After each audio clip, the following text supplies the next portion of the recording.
गति से आप सभी परिचित हैं। गति के कई उदाहरण हमें अपने आसपास दिख जाते हैं, जैसे हमारा चलना, दौड़ना, बस का चलना, ट्रेन का चलना, पत्तों का हिलना इत्यादि।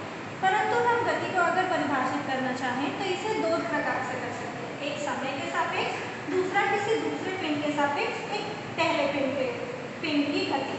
सापेक्ष पहले पिंड की गति। समय के सापेक्ष पिंड की गति को हम नॉर्मल सभी तरीके से देख सकते हैं। जैसे कोई भी वस्तु अगर अपना स्थिति परिवर्तन करती है एक समय अंतराल में तो उसे हम समय के सापेक्ष गति कहते हैं। मान लो आप 10 बजे यहाँ दोनों BSP higher secondary school number 2 पे हैं और 10:15 पे आप अपने घर पहुँचते हैं, तो यह हुआ एक समय अंतराल में आपकी गति। वैसे ही दूसरे पिंड के सापेक्ष पहले पिंड की गति को हम परिभाषित करेंगे। जैसे आपने देखा होगा जब आप बस या ट्रेन से सफ़र करते हैं और खिड़की के बाहर देखते हैं, तब आपने देखा होगा कि जो बाहर के पेड़ पौधे हैं वो वास्तव में तो स्थिर होते हैं, परंतु हमें क्योंकि हम गति कर रहे होते हैं हमारे सापेक्ष वो पेड़ पौधे गति करते हुए आभास होते हैं। यह हुआ दूसरे पिंड के सापेक्ष पहले पिंड की गति। इसके बाद आप हम आते हैं चाल।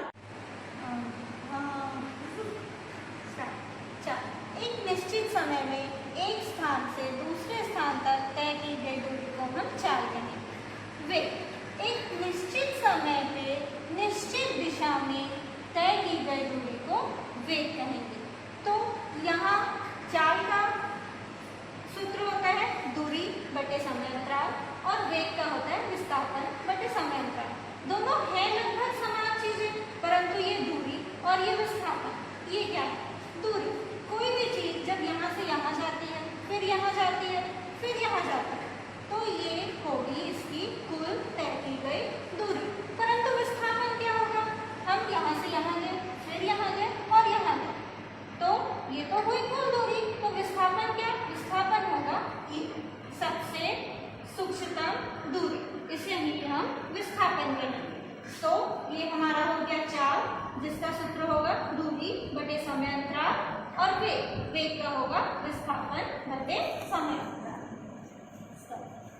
गतियों को हम और भी ग्राफ के माध्यम से समझ सकते हैं। जैसे एक समान गति क्या होगी?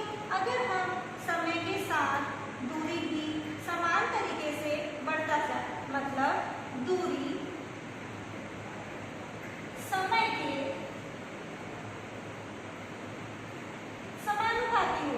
जैसे हम एक समय पे एक यूनिट दूरी तय कर रहे हैं, वैसे ही दूसरे पे दूसरा, तो ये हमारा जो ग्राफ होगा वो एक सीधी लकीर बनेगा, इसे हम कहेंगे एक समान गति।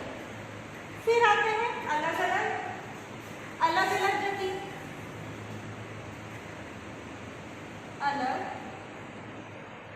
अलग अलग इसमें क्या होगा?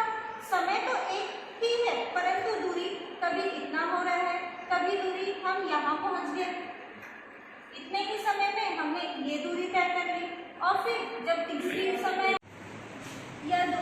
समय में जो दूरी है वो यहाँ पहुंच गई। यहाँ पे दूरी समानुपाती नहीं है समय के साथ, ये अपने अलग अलग तरीके से बढ़ रही है। तो इसका जो ग्राफ होगा वो कुछ वक्राकार स्थिति में बनेगा।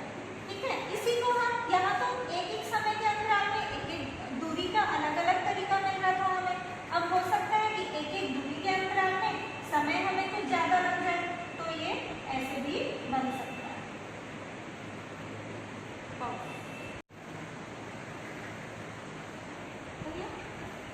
रुककर फिर चलने वाली गति, ये क्या होगा? एक समय अंतराल में हम यहाँ तक चले, दूसरे समय अंतराल में हम मान लो यहाँ तक चले, और उसके बाद हमारी गति स्थिर हो गई, हमने चलना रोक दिया, तो ये हो जाएगा 0 दूरी। फिर एक समय अंतराल के पश्चात हम चलना फिर प्रारंभ करते हैं, तो ये कुछ ऐसा ग्राफ बनेगा। ये होगा रुक कर फिर चलने वाली गति। इसमें भी हम एक वक्राकार ग्राफ लेते हैं। हमारे पास मान लो 2 पिंड है, पिंड A और पिंड B। इनकी गति को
कहीं स्पीड ब्रेकर आ गया, कहीं हमें स्पीड बढ़ाना पड़ा, कहीं ढलान आ गई, कहीं चढ़ाई आ गया, तो हमें वेग में परिवर्तन करना पड़ता है। इसे ही हम त्वरण कहते हैं।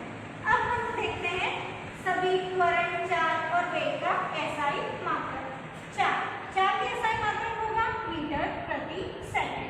वेग का SI मात्रक होगा मीटर प्रति सेकंड, क्योंकि दोनों में ही दूरी और विस्थापन दोनों के लिए मीटर होगा और समय। फिर आएगा त्वरण। त्वरण का होगा मीटर पर सेकंड स्क्वायर। गति के हमारे पास 3 समीकरण हैं। पहला v = u + at। इसमें v होगा हमारा अंतिम गति,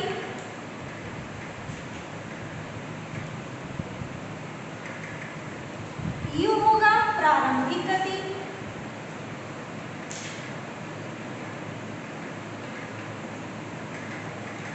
और a होगा त्वरण। वहीं t दिखाएगा समय। इसी प्रकार दूसरा समीकरण होता है S = ut + हाफ at²। यहाँ S होता है तय की गई दूरी, u होगा हमारा प्रारंभिक गति, t होगा समय, हाफ, और a होगा हमारा त्वरण और t होगा समय। तृतीय समीकरण होता है v² = u² + 2as। यहाँ की v होगा अंतिम गति, u होगा प्रारंभिक गति, 2a होगा त्वरण और s होगा हमारा तय की गई दूरी। अब हम कुछ न्यूमेरिकल्स देखते हैं। चाल, वेग और गति के तीनों समीकरण से हल होने वाले। जैसे सबसे पहले चाल के लिए, चाल का सूत्र हमने देखा था, औसत चाल बराबर तय की गई कुल दूरी अपॉन समयांतराल। क्वेश्चन देखते हैं। यदि एक कार 2 घंटे में 60 किलोमीटर की दूरी तय करती है तो उसकी चाल कितनी होगी? हमारे पास दिया हुआ क्या है? कुल दूरी दी हुई है 60 किलोमीटर, समय दिया हुआ है 2 घंटे। तो जैसे कि यहाँ पे हमारे पास सूत्र है, इसमें हम इन वैल्यूज़ को पुट करेंगे। दूरी हमारी हो जाएगी 60 किलोमीटर और समय हो जाएगा 2 आवर। इसको हम 2 से काटेंगे तो ये आ जाएगा 30 किलोमीटर प्रति घंटा। ये हमारा होगा चाल। और इसे हम यह भी कह सकते हैं, यहाँ हमने क्या निकाला है? औसत चाल, जिसका अर्थ यह हुआ कि कोई भी गाड़ी पूरे समय 30 किलोमीटर प्रति घंटे की रफ्तार से नहीं चली है। हो सकता है वो बीच में कुछ देर कम रफ्तार से चली हो या कुछ देर अधिक रफ्तार से चली हो। इसे ही हम औसत चाल कहते हैं। गति के समीकरण से संबंधित कुछ न्यूमेरिकल्स। सवाल है, एक कार 4 मीटर प्रति सेकंड की एक समान त्वरण से गतिमान है, तो गति प्रारंभ करने के 10 सेकंड बाद वह कितनी दूर तय करेगी तथा उसका अंतिम वेग क्या होगा? देखिए, यहाँ पे हमारे पास त्वरण दिया हुआ है 4 मीटर प्रति सेकंड, प्रारंभिक वेग 0 है, समय t = 10 सेकंड है, दूरी s = पता करना है। तो यहाँ पे हो जाएगा समय के गति के द्वितीय नियम से हम तय की गई दूरी निकालेंगे। s = ut + half at²। यहाँ u हमारे पास 0 है, ये u 0 हो गया, टाइम 5 है, हाफ त्वरण हमारे पास 4 है और समय 10 सेकंड है। इनको हमने पुट कर दिया फॉर्मूले में, उसके बाद सॉल्व करेंगे। 5 × 0 0, हाफ 400। ये जब सॉल्व करेंगे तो ये आएगा तय की गई दूरी 200 मीटर। अब यदि हमें यहीं पे अंतिम वेग ज्ञात करना हो तो अंतिम वेग के लिए गति का पहला समीकरण लगाएंगे, v = u + at। इसमें u हमारे पास 0 है, एक्सलेशन या त्वरण हमारे पास 4 है, समय हमारे पास 10 सेकंड है। तो अंतिम वेग हमारा हो जाएगा 40 मीटर प्रति सेकंड। ठीक, इस तरह से हम गति के तीनों समीकरण से अलग अलग प्रकार से अंतिम प्रारंभिक वेग, अंतिम वेग, त्वरण, तय की गई दूरी इत्यादि निकाल सकते हैं। यहाँ हम देखते हैं गति के तृतीय समीकरण से न्यूमेरिकल। एक गाड़ी 36 किलोमीटर प्रति घंटे की समान चाल से चल रही है। जब उसमें ब्रेक लगाया जाता है तो उसमें 0.5 मीटर पर सेकंड स्क्वायर का मंदन उत्पन्न हो जाता है। गाड़ी के रुकने के पहले कितनी दूरी तय की गई होगी? देखिए, गाड़ी का प्रारंभिक वेग यहाँ पे 36 किलोमीटर प्रति आवर दिया हुआ है। u is equal to 36 into 1000/66। ये हमने क्यों किया? देखिए, यहाँ पे हमें किलोमीटर प्रति घंटे में दिया हुआ है, परंतु हमारे पास त्वरण मीटर प्रति सेकंड में दिया है। तो या तो इस मीटर प्रति सेकंड को हम किलोमीटर प्रति घंटे में कन्वर्ट कर लें या किलोमीटर प्रति घंटे को मीटर प्रति सेकंड में। तो किलोमीटर प्रति घंटे को बदलने के लिए 1 किलोमीटर में 1000 मीटर होते हैं और अपॉन में 1 घंटे में 60 गुणित 60 सेकेंड। 1 घंटे में 60 मिनट और 1 मिनट में 60 सेकेंड। तो ये इससे हम गुणा करेंगे 36 को, तो हमारे पास आ जाएगा 10 मीटर प्रति सेकेंड। उसी प्रकार हमें मंदन दिया हुआ है। मंदन त्वरण का ही एक प्रकार है। मंदन में गति धीमी होती है, त्वरण में हम गति का परिवर्तन कहते हैं, वेग का परिवर्तन कहते हैं। a is equal to -0.5 metre per second square. यहाँ ऋणात्मक चिन्ह मंदन को दर्शाता है। अंतिम वेग हमारा 0 है क्योंकि गाड़ी रुक जा रही है। चली गई दूरी हमें ज्ञात करनी है, तो गति के तृतीय नियम से v square is equal to u square plus 2as।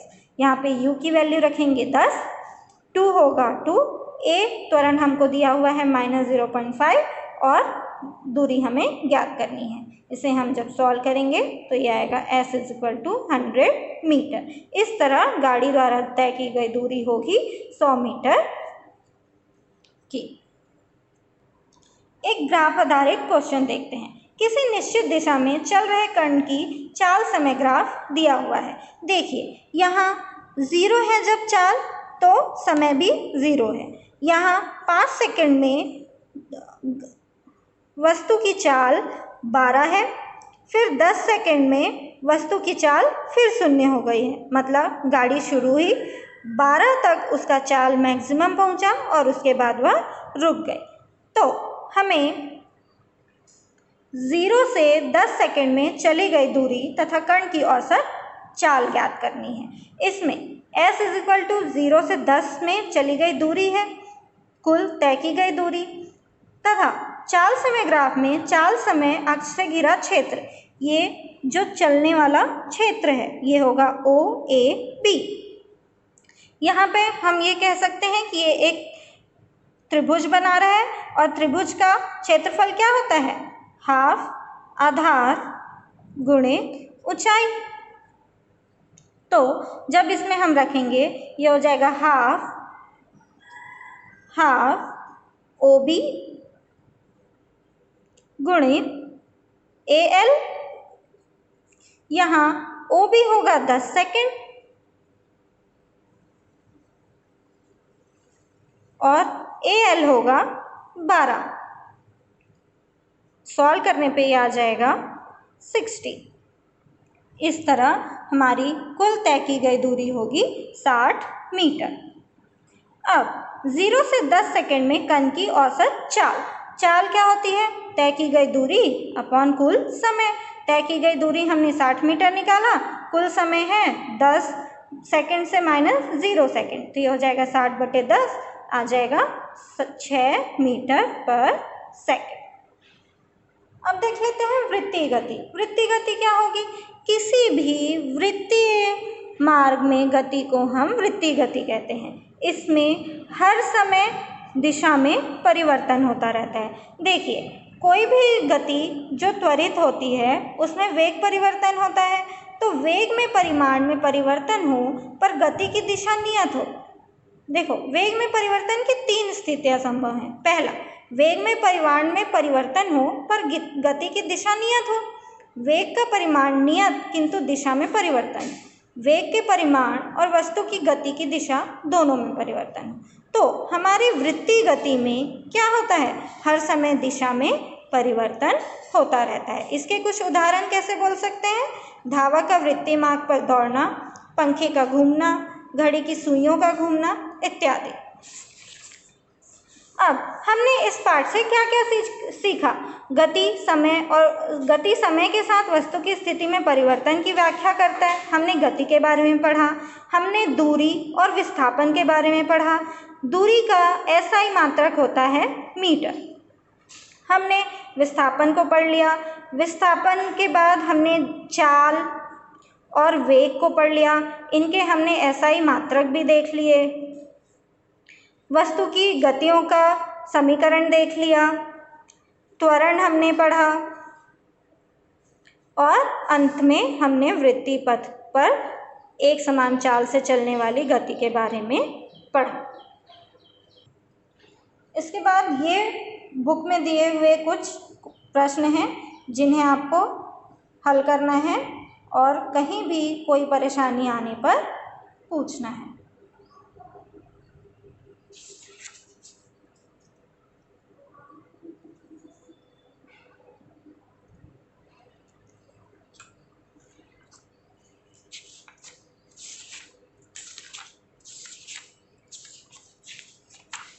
ये हमारा गति पाठ है।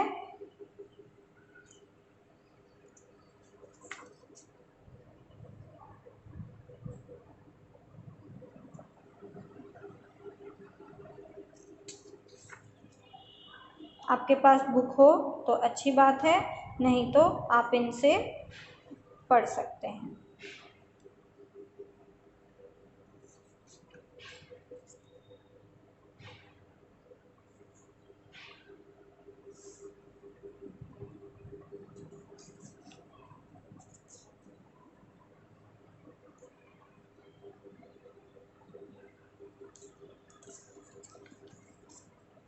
आप इसमें बुक में कुछ क्रियाकलाप दिए हुए हैं, उन्हें घर में करके आप अच्छे से समझ पाएंगे। उन्हें कर करके देखिए, कोशिश कीजिए।